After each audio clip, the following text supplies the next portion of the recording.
오늘은 권력의 법칙, 유혹의 기술의 저자인 로버트 그린이 Diary of a CEO 팟캐스트에 출연해 친구와 일을 하면 안 되는 이유, 힘, 권력이란 무엇인지, 의도를 감춰야 하는 이유에 대해 설명하는 것을 소개해 드릴게요. 권력의 법칙이란 책은 권력 획득과 유지에 관한 전략을 제시하는 책이에요. 이 책은 미국에서만 200만 부 이상이 판매됐고 현재 그 어느 때보다 많이 팔리고 있다고 합니다. 미국의 유명 래퍼들 50 센트, 제이지, 드레이크, 카니에 웨스트 등등이 이 책을 언급하면서 굉장한 인기를 얻게 됐다고 해요. 저도 읽고 있는 중인데 사회생활하는 사람들은 꼭 읽어야 하는 필독서라는 생각이 듭니다. 제 다음 영상은 로버트 그린의 유혹의 기술에 대해 소개해 드리겠습니다. 구독, 좋아요를 해주시면 전 그만큼 더 좋은 영상으로 보답해 드리겠습니다. 첫 번째로 힘, 권력이란 무엇일까요? 권력이란 단순히 정치 지도자나 큰 규모의 정치적 게임을 의미하는 것이 아니라고 해요. 권력은 일상생활에서의 관계, 즉 회사 동료, 부하 직원들, 자녀, 배우자와의 상호작용에서 오는 영향력과 통제력으로 설명된다고 합니다. 타인에게 영향을 미치지 못한다고 느끼거나 협력을 얻지 못할 때 느끼는 무력감은 인간에게 가장 비참한 감정 중 하나라고 해요. 결국 힘의 본질은 자신의 삶과 타인 그리고 미래에 대한 일정 수준의 통제력이라고 해요. 이 힘이 부족하다고 느끼는 사람들은 힘을 얻기 위해 수동적인 공격성, 즉 일부러 실수하거나 의도적으로 일을 지연시키는 등 혼자만의 이상한 게임을 한다고 합니다. 사람들은 자기보다 잘난 부하들을 쳐내거나 의도를 숨기거나 하는 갖가지 게임들을 하기 때문에 자기 할 일만 잘하면 되지 뭐라는 순진한 태도로 있다가는 호되게 당하죠. 그렇게 당하기 전에 사회에서 돌아가는 게임을 어느 정도 이해하고 있어야 한다고 해요. 두 번째로 로버트 그린은 친구를 너무 믿지 말고 적을 잘 이용하라고 해요. 그는 직장 내에서 친구를 고용하거나 아니면 같이 사업을 시작하는 일이 얼마나 큰 실수인지 경고하고 있습니다. 누굴 고용하거나 같이 일을 시작할 때는 보통 친구를 먼저 생각하죠. 마음도 잘 맞고 편하고 이미 신뢰하기 때문이죠. 하지만 일 관련해서는 감정이나 관계보다 더 실용적으로 생각해야 된다고 합니다.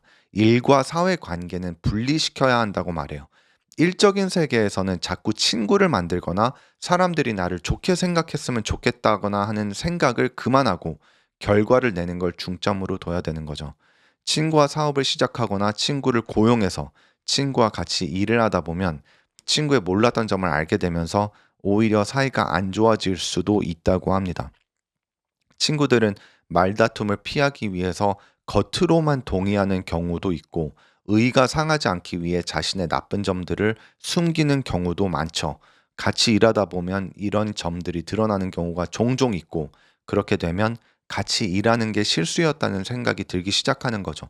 또한 사람들은 보통 자기가 자격이 있어서 일을 하고 있다고 생각하고 싶어 하는데 친구기 때문에 은혜를 받고 있다고 생각하면 본인으로서는 괴로울 수 있다고 해요. 고용하거나 같이 일을 해보자고 제안한 사람은 자기가 그렇게 제안해서 같이 일하게 됐다는 것을 은근히 생색낼 수 있는데 이렇게 되면 같이 일하는 친구로서는 더 괴로운 거죠. 오히려 사회적으로 전혀 같이 어울리지 않았거나 사이가 안 좋은 사람이 있으면 그런 사람에게 손을 내미는 것이 더 좋을 수 있다고 합니다. 너가 일을 잘한다는 소리를 들었다. 우리 해묵은 감정들은 없애고 일을 한번 같이 해보자.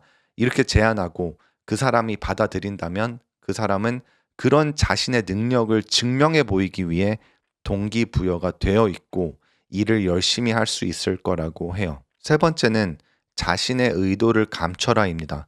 물론 상황에 따라 다르다고 해요. 만약 같은 팀이고 같은 목표를 향해 가고 있다면 의도를 감출 필요는 없겠죠. 하지만 모든 상황에서 모든 사람들에게 자신의 의도를 그대로 얘기하는 건 좋은 전략이 아니라고 얘기를 해요. 현재 우리는 굉장히 경쟁적인 세상에 살고 있고 그 경쟁은 날이 갈수록 심해지고 있죠. 특히 인터넷이 등장하면서 서로의 아이디어를 훔치려고 하고 비즈니스를 빼앗으려고 하죠. 이런 현상들을 인식해야 됩니다. 자신의 의도와는 정반대로 얘기하면서 일부러 사람들을 혼란스럽게 하는 것이 아주 강력한 기술이라고 말을 하고 있어요. 그게 경쟁 업체이든 직장 동료이든 친구이든 아니면 썸 타는 관계든 어떤 상황에서든 적용할 수 있다고 해요.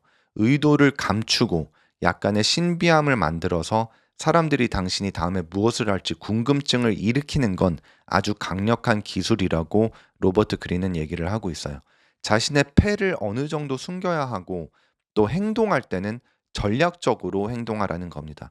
이 팟캐스트 호스트인 스티븐 바틀렛은 이런 방법들이 약간 어두울 수 있지 않나, 권력 게임이나 조작을 하지 않고 내면의 어둠이 없는 사람도 있지 않냐고 물어봅니다. 로버트 그린은 그런 사람은 없다고 답합니다. 그는 간디와 마틴 루서 킹의 예를 들어요. 둘 다 비폭력적인 시위를 했죠.